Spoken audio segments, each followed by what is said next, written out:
Very good morning dear student. आज हम आप लोगों को क्लास 12th की जो बुक है इंग्लिश की फ्लेमिंगो, उसका फर्स्ट चैप्टर पढ़ाएंगे। और फर्स्ट चैप्टर का नाम आप लोग जानते ही हैं, द लास्ट लेसन।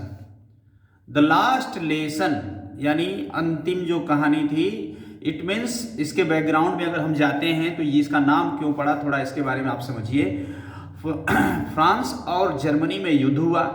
युद्ध के बाद की घटना है ये। युद्ध के बाद क्या हुआ कि जर्मनी जो है जीत गया, और जर्मनी का एक शहर है बर्लिन, और प्रूसियन सेना जो है जर्मनी की कब्जा कर ली फ्रांस के दो शहरों पर। वो कौन कौन शहर थे? अल्सास और लॉरिना। अल्सास और लॉरिना क्षेत्र पर वो फ्रांस के दो ऐसे जगह थे जहां पर इन्होंने कब्जा कर लिया था।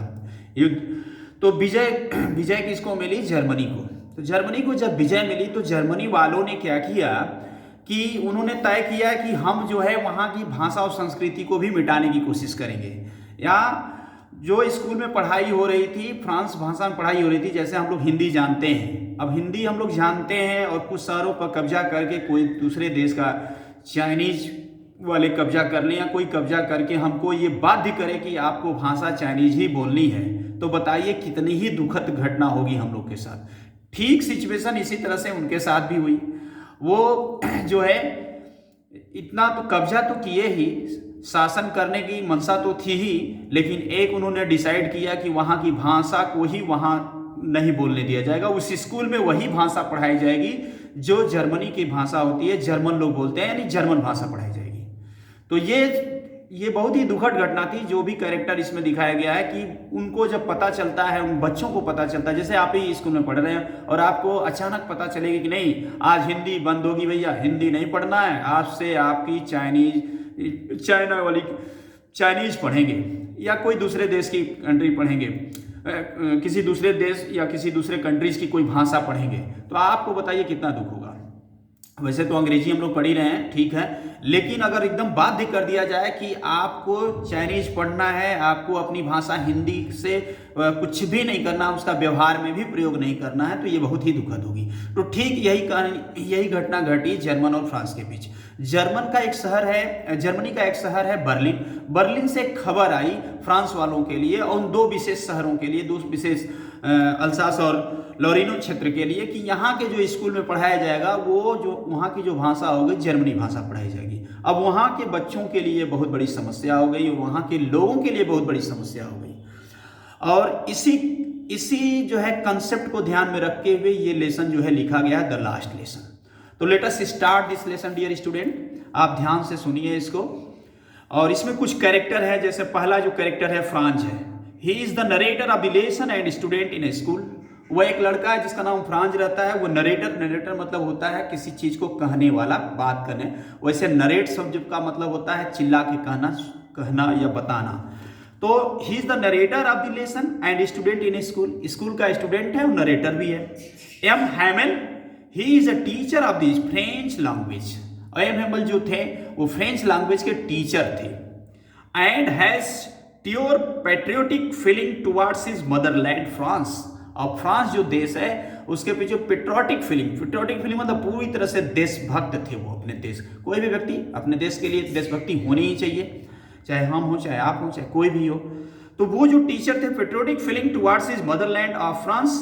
विलेज पीपुल, और village people they are people from the nearby village. जो गांव के जो ये दो शहर बता रहे हैं अल्सास और लॉरिना, उसके जो निवासी थे यानी जो गांव के लोग थे, who are sitting quietly on the bank benches like the student to hear the M Hamel. M Hamel जो टीचर थे उनकी बात को सुनने के लिए पीछे बेंच पर गांव के लोग भी बैठे हुए थे, क्योंकि वो अंतिम दिन था, क्लास चल रही थी तो अंतिम दिन था, क्योंकि इसके बाद अब क्लास नहीं चलेगी, और चलेगी भी तो चूंकि फ्रेंच भाषा में नहीं चलेगी, इसलिए वो अंतिम दिन कहा गया है। इसीलिए इसका नाम जो है लास्ट लेसन पड़ा, द लास्ट लेसन।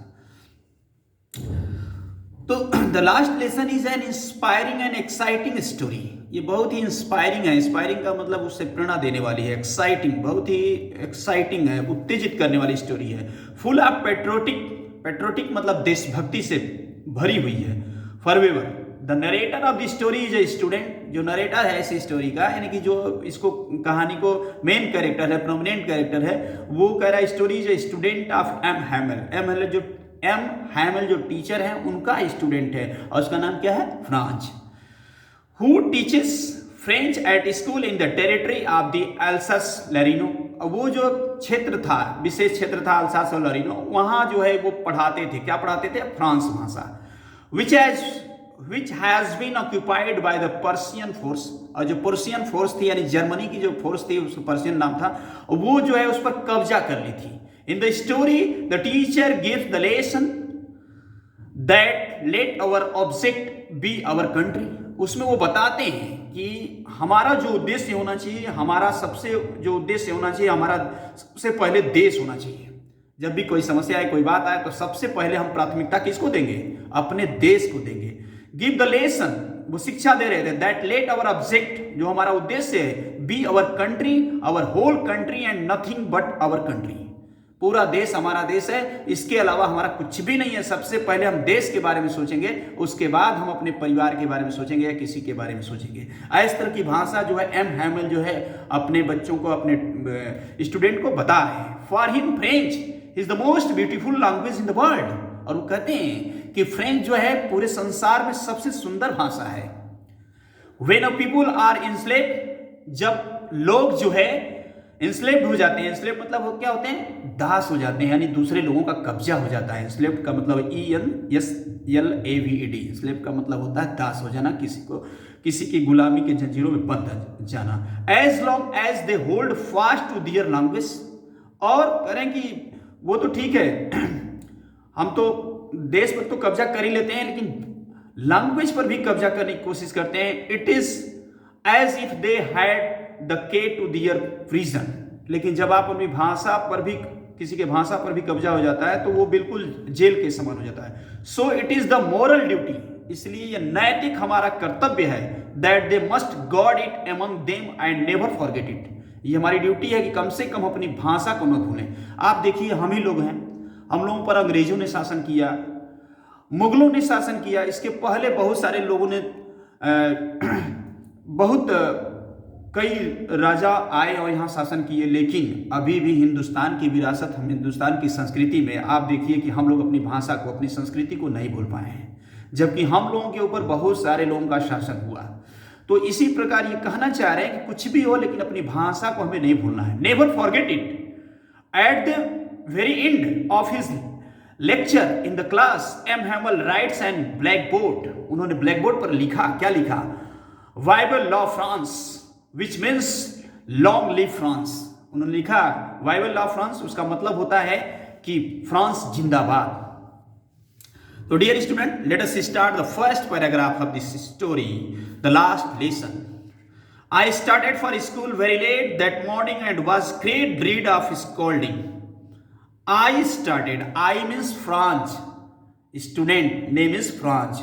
जो स्टोरी को नरेट कर रहा है, जो बता रहा है, उसका नाम फ्रांज है। स्पेलिंग आप चेक कर लीजिएगा बुक्स में, FRANZ,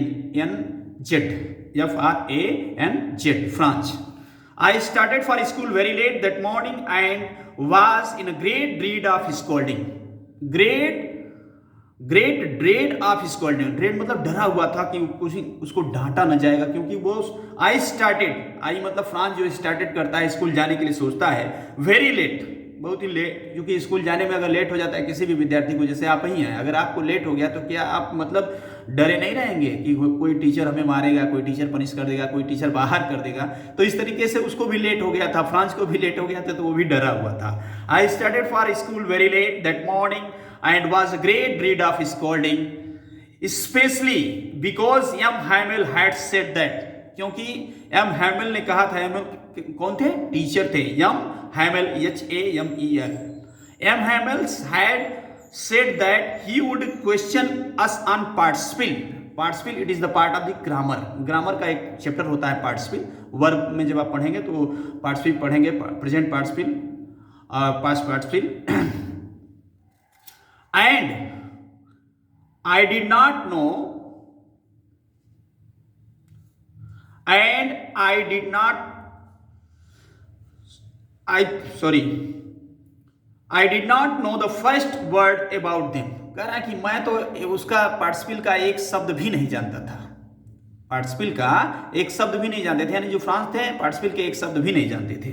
for a moment I thought of running and spending the day.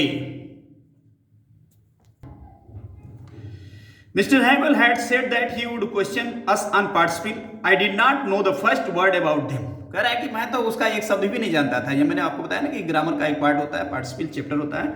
For a moment I thought of running away and spending the day out of doors. उसी समय उसको याद आया कि हम क्या करते हैं, आज ही क्लास बंक कर देते हैं, छोड़ देते हैं class he. For a moment, एक क्षण के लिए, आई थॉट, एक क्षण के लिए मैंने सोचा। किसने सोचा? फ्रॉन्ज ने सोचा। ये स्टोरी बता रहा, I thought of running away, running away and spending the day, spending the day व्यतीत करना, out of doors, out of doors मतलब दरवाजे के बाहर। मतलब वो सोचा कि हम क्लास न करें। कभी कभी ऐसा होता है कि आपको टीचर के डर के मारे आप सोचते हैं कि छोड़ो यार आज क्लास न जाए, कोई बहाना बना देते हैं। अक्सर लोग बहाना बनाते हैं कि सिर दर्द कर रहा है, पेट दर्द कर रहा है, या बहाना बना करके नहीं जाते हैं। तो वो उसका मन नहीं कर रहा था, क्योंकि वो क्वेश्चन पूछा जाता, उसको डर लग रहा था कहीं ऐसा ना कि हमसे पूछा जाए पार्टिसिपल के बारे में, उस टॉपिक के बारे में जिसे जानकारी नहीं है। इस वजह से वो चाह रहा था कि हम बाहर ही रहें, out of the doors. It was so warm, मौसम जो है वार्म था। सो ब्राइट, अच्छा भी था। द बर्ड्स वर चिरपिंग, यानी कि चिड़ियों की चहचहाट आ रही थी। At the edge of the woods, woods, woods लिखा है WOODS। देखिए इसमें वुड मतलब लकड़ी होती है, लेकिन जब यस लग जाता है तो वुड्स मतलब जंगल हो जाता है। इसी तरह से बहुत सारे ऐसे शब्द हैं जिसमें यस लगाने से मीनिंग चेंज हो जाती है। जैसे आपको एक और शब्द बता दें, गुड। गुड मतलब तो अच्छा होता है, लेकिन अगर उसी में हम यस लगा दिए तो ऐसा नहीं कि बहुत अच्छा हो जाएगा, गुड्स मतलब हो जाएगा फिर सामान हो जाता है, लगेज हो जाता है गुड्स मतलब। जैसे आप देखेंगे किसी ट्रक पर लिखा रहता है गुड्स कैरियर। अब गुड्स कैरियर देखने के चक्कर में आप ट्रक के सामने भी मत आ जाइए कि देखने लगिए कि क्या लिखा है, लेकिन उस पर लिखा रहता है गुड्स कैरियर। गुड्स कैरियर मतलब अच्छा सामान, माल वाहक, ढोने वाला। ये नहीं कि बहुत अच्छा, क्योंकि GOOD, गुड, गुड मतलब अच्छा होता है, लेकिन यस लगाते ही उसकी मीनिंग जो है माल हो जाती है, सामान हो जाता है, लगेज हो जाता है। तो डियर स्टूडेंट, आप यस लगाने पर मीनिंग बहुत सारी चेंज हो जाती है। जैसे बिसाइड में बिसाइड्स हो जाता है। तो बहुत सारे ऐसे शब्द हैं, तो वो ग्रामर के पार्ट में आपको क्लियर कराया जाएगा। लेकिन आप यहाँ समझिए कि WOOD जो है वुड, वुड मतलब लकड़ी होती है, यस लगा दिया तो वुड्स मतलब जंगल, forest. And the open field back of the saw mill. कह रहा ये सारा जो है माहौल वहां बना हुआ था, चिड़ियों की चहचहाट आ रही थी और फील्ड जो है बिल्कुल ओपन था। बैक ऑन द सा मिल, सा मिल मतलब लकड़ी की जो मिल होती है, जो लकड़ी काटी जाती है, उसको कह रहा। प्रुशियन सोल्डर वर ड्रिलिंग, और प्रुशियन सोल्डर जो थे, जो कब्जा किए हुए थे, वो ड्रिलिंग कर रहे थे, अभ्यास कर रहे थे। It was all much more tempting than the rule of participle. ये बहुत ही मतलब टेम्पटेटिंग था। टेम्पटेटिंग का मतलब होता है कि वो ये it was almost most tempting than rule for participle, but I had the strength to resist. मुझे अच्छा नहीं लग रहा था, मुझे पार्टिसिपल का रूल तो मालूम नहीं था, लेकिन अब पार्टिसिपल को न बताना, न स्कूल जाना और उसके बदले बाहर रहना, ये भी मुझे अच्छा नहीं लग रहा था। Tempting the rule for participle, but I had strength, लेकिन मेरे पास ये शक्ति थी टू रेसिस्ट, कि मैं इसको कंट्रोल कर सकूं और कंट्रोल करके जो है मैं स्कूल जा सकूं। एंड हीरोड ऑफ स्कूल, और जल्दीबाजी में मैं स्कूल जा रहा था। तो this is enough for today, this is enough for this paragraph. Next class I will explain the next paragraph. Dear student, have a good day.